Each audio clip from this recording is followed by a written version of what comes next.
Okay, this is September 24th, 2016, and we're recording Mahe alum.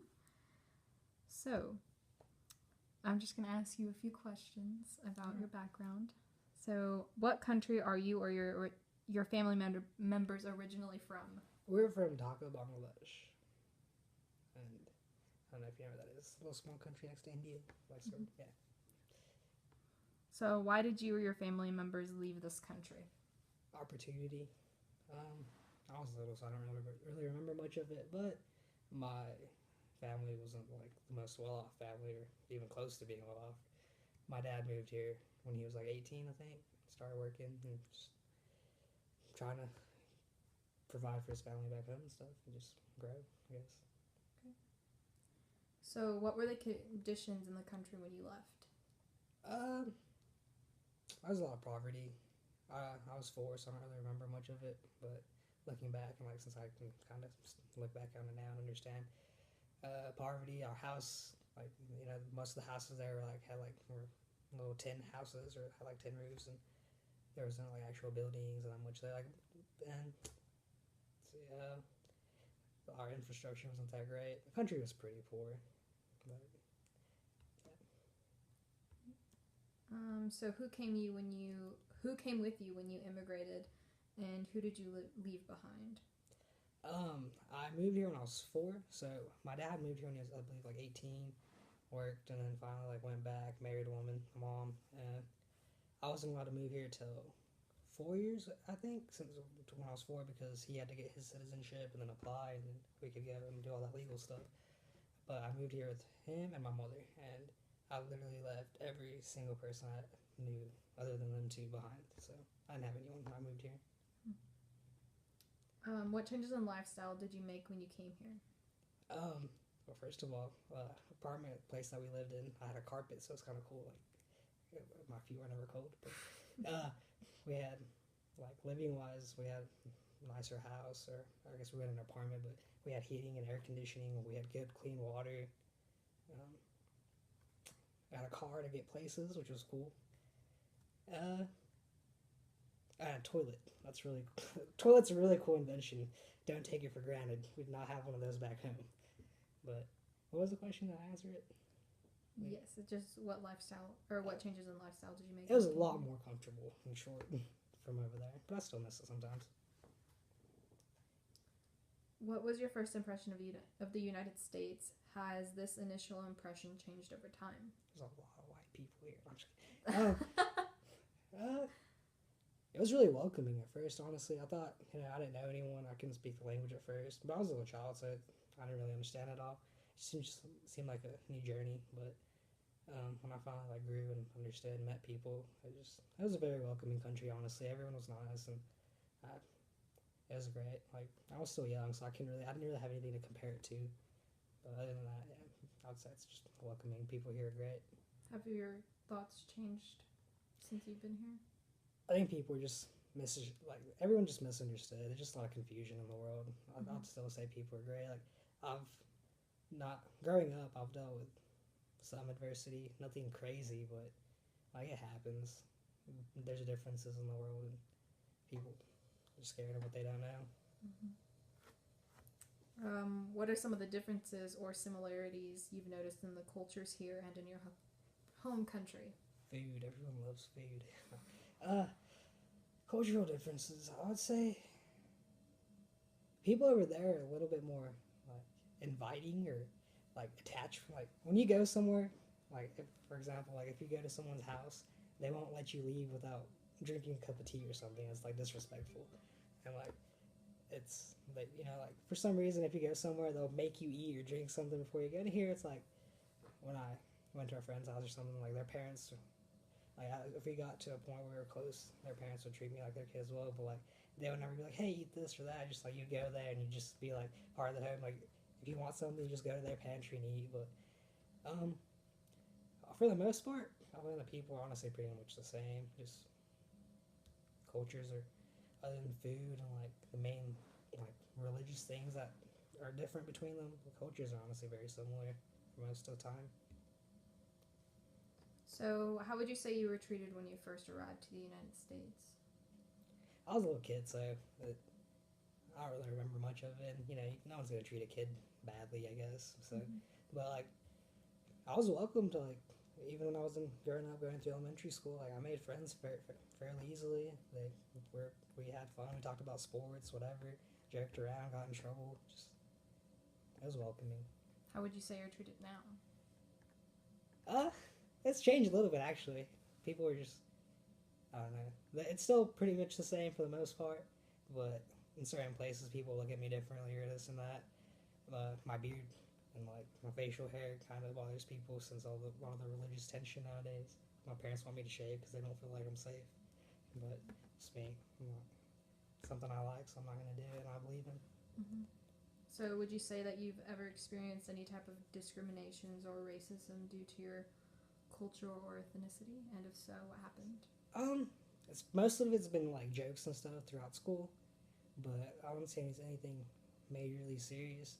And a lot of it's not been directed toward me, but I've seen a lot of stuff on like social media and stuff directed toward people of my ethnicity or my religion, and like people will like confront me with it or directly say it to me all the time. Like it's very few times I've actually had someone criticize me for my religion or my culture, and when it's happened, it hasn't really amounted to much. They usually just kind of say one bad thing and don't really have anything else to say. But other than that, most of it's on like social media and what I read of about people saying on there. But other than that, no, I haven't really dealt with anything extreme. So, is America what you expected? It was. It was. And it still really is. It still could be again. Just all the stuff that's going on nowadays is just crazy. But it's a beautiful place. I love the fact that I can say I'm American. So, would you say that your idea of America was the same as the reality? Like when you first came here? For the most part, yeah. Like it was for people over there, even now. Like if when I go back, if someone's like, "You're from America," they think it's like literally a dream, like a dream come true. Like it's paradise. Like it is heaven. Like it is the afterlife and all that. The way they talk about it, it's great. But after living here and growing up here, it's like if I start a family in the future and stuff, I'll probably do it here because like, it really is a great country. But like it's nothing like people picture it to be. Just a place. People go to work. They do this. Like it's honestly a lot tougher. I feel like than most places. Like Bangladesh, I feel like people are always sleeping. Like I go there, and my aunt and uncle, like they come home at like 3 or 4, and then it's like 4 to 7 or 8. It's like nap time, and they eat something and go about their day and then start over. And over here, I feel like I don't have time for anything. Mm-hmm. It's busy. But yeah, for the most part, I think so. So, have you ever tried to hide your home language, religion, or any other aspect of your family's culture from your friends, coworkers, or classmates? When I was younger, I'd honestly be embarrassed about it. People would always ask me if I could speak a different language or if I'd talk for them, and I wouldn't like doing it. Um, and then my mother, she still dressed. When I was younger, it embarrassed me. Like if I went out in public. Now I'm kind of ashamed of myself for being like that because I should be proud of my heritage. But when I was little, my mom would go out in her. It's different. I think we call it. Dang, I'm trying to think of like what the actual term in English is for those. It's not a hijab, but it's like the cultural dress for like Indian Bengali people. She would go out into those and like she would cover her face because she's Muslim. She's not supposed to show her hair and stuff. We don't need to talk about that right now. But that's how she dresses. And it would bother me because like we'd go places and we'd be the only ones like that, and people would look at us, and I wouldn't want that. I'd be like, Mom, I would never want to go anywhere with them. And my dad dresses like normal because guys just wear pants and shirts or whatever. Mm-hmm. And I'd go out with my mom and I'd be like, gosh, why can't you just wear American stuff? And just wear jeans and pants. Like, that's what you like? I was like, yes, Mom, everyone always looks at it. But now, like, I go with her everywhere and the way she dresses, I'm perfectly fine with it. It's our culture. I shouldn't be ashamed of it at all. Why do you think that you felt that way? Because I wanted to fit in when I was younger. And I was little. I didn't want to be the different kid. So I think that was all it was. Mm-hmm. So, have you ever been made fun of because of a cultural trait such as your home language or traditional clothing or food? And describe the experience. Honestly, all my friends are like kind of like they actually like it. Like when we eat food and stuff, our typical dish is rice, and we eat with our hands. Like we use obviously nowadays like we use silverware and stuff. Like in our culture, when we eat rice, so we sit at the dinner table back at home or back in Bangladesh.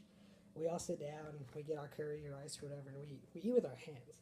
And sometimes I would never do that around my friends, and especially like that's difficult to do with like other things. Like you don't typically eat like spaghetti or something with your hands, you know. So like rice was a little bit different because and I never honestly ate that at most places unless it was at home. But sometimes I had a few friends that wanted to try my food, and when I was older, this happens like the past few years when I've been older, and I would eat in front of them with my hands. Like, whoa, how do you do that? And they try to do it, and they've been trying to learn how to do it, and they honestly really like it. Other than that, like the clothing, I wear my Punjabi, and it's like the long robe thing that people wear. There's a different term for it in like Hindi and Arabic, whatever. But at first, I was always scared to wear it in public because how people would react to it. But like, I bought my friends a few of them, and one of my friends he wore it. And he loves it. He wore it for like a full day or two, and I guess because this is kind of sounding kind of racist, I guess, but he was kind of white. He's really white, and he would wear it. He wore it around the city and everything, and everyone like praised him for it. Like, that's so cool, dude. And I wear it, and people just like kind of stared at me. I was like, it's not fair. But other than that, like most of the people that I know really like the differences in culture. They think it's cool.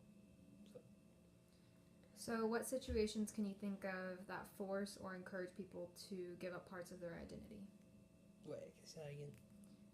What situations can you think of that force or encourage people to give up parts of their identity? Just trying to fit in.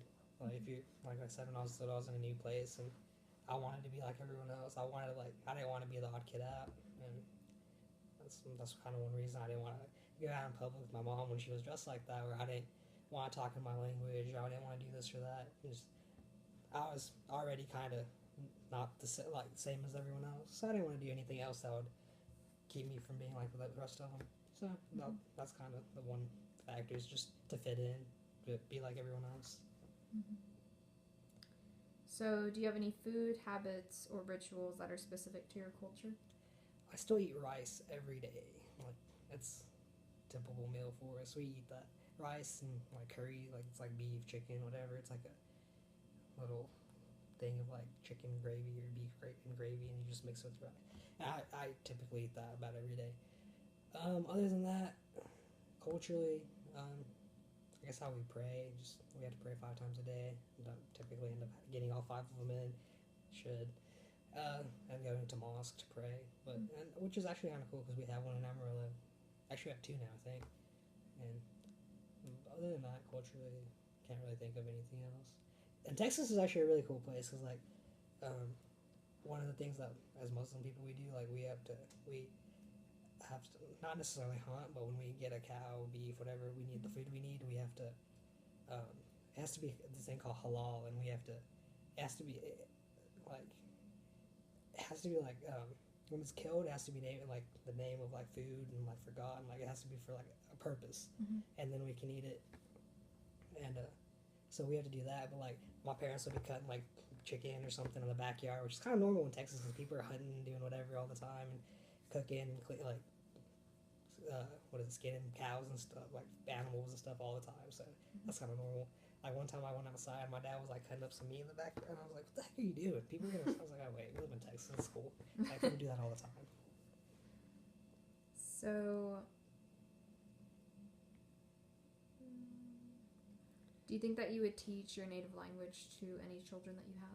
I want to. A lot of the Indian families that are here, Bengali families that are here, none of their kids. Like I'm not really a kid anymore, but of like the families here that have children my age or younger, none of them can speak Bangla anymore, and they're all honestly kind of upset. Like they're jealous of my family because I can actually speak Bangla, and that's just something I want my kids to know. Like I'm gonna try to teach them that first, since we're probably gonna live here. Like growing up, I'm probably gonna try to talk to them in Bangla, and because they're gonna learn English like just by being here eventually. So my goal is to teach.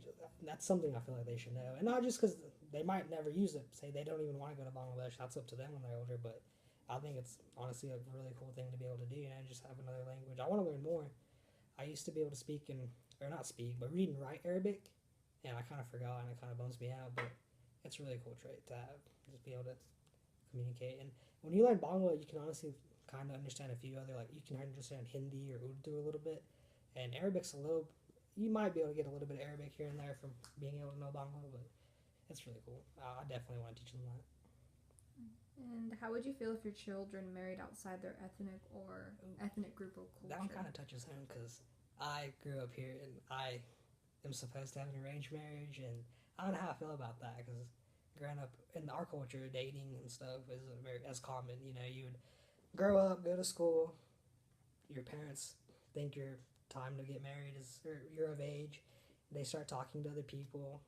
They find another family that has a daughter or a son, depending on what you are. And they talk, and like, my son's this, he went to school for this, your daughter's this, our families are, they check each other's family status, and they marry them off happily ever after. And honestly, statistically, it's a really good thing. Like, the divorce rates and stuff were very low. Like, people, my mom and dad got married like that, and they're so much happier than so many people I see. And I've never seen them like falter or their love falter or anything. Like, they're great. And which is honestly, growing up, I was like, I'm not gonna marry some chick I don't know. That's just weird because I grew up here and like I always see people dating. I meet people. I was like, hey, I like her. I like you. I don't like you know. There's different things you like about people. And I'm like, I don't want to just marry some random person I have no idea about. But then when I look at them, I was like, how did that even work? Like, they're in love. Like, they're absolutely crazy about each other. And they barely even knew each other. So now growing up, and dating hasn't been working. So damn, I'm just gonna go ahead and I'm just kidding. I consider it, like, if it doesn't work out for me, that's what they really want. Mm-hmm. So if true love or whatever doesn't work, I might consider that. And so going back to the kids thing, if they found someone they're like in love with or whatever, and you know, it's their life, I wouldn't force that on them. I don't think I could actually pick someone out for my kid to marry and be like, hey, marry this person. Mm-hmm. I don't think I could do that to him. So I probably wouldn't force that on him. Mm-hmm. Next question. So, this is basically the end of our interview. So I want to ask you how you say thank you in Bengali. I actually usually say in Arabic because I don't think your language. In Arabic, it's like Zazakalak Hayat and Zazakalak Hayat. Yeah. Zazakalak Hayat. And like, that's a mouthful. Usually if I say thank you, and I just say it in English, and Bengali people understand. I've actually never heard anyone say thank you in Bangla. Now that I think about it, I think it might be shukriya, but I think that also may be Hindi. I don't know. I'm sorry. Yeah. So many. Yeah. Okay. Well, thank you for your time, Mahe. Thank you for having me. It's a pleasure.